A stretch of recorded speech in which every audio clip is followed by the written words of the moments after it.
Mi chiamo Daniele Bosotti e faccio il pensionato.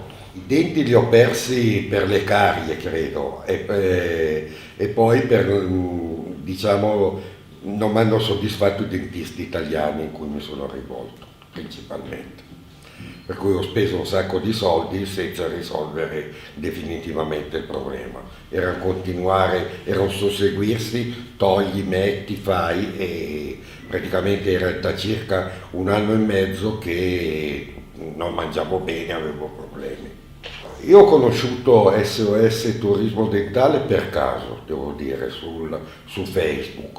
Ho cliccato, mi sono messo in contatto e sono venuto qua la prima volta l'anno scorso a settembre, credo con tutte le titubanze di chi affronta una nuova avventura, chiamiamola così. Sono arrivato, ho trovato delle cose che non mi aspettavo, per cui una clinica molto professionale, con della gente molto preparata, hanno soddisfatto tutte le mie esigenze proponendomi la cura idonea.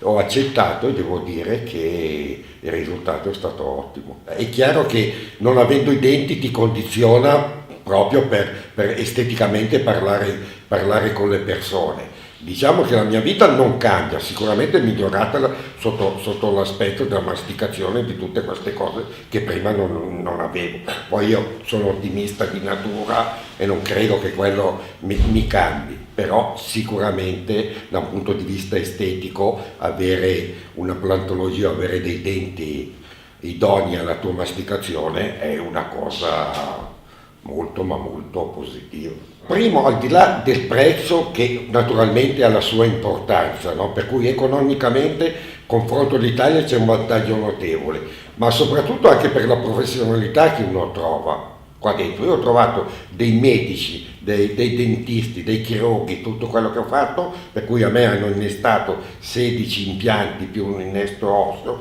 che non è uno scherzo, e io mi sono trovato benissimo, senza problemi, cosa che in Italia ci voleva anni forse.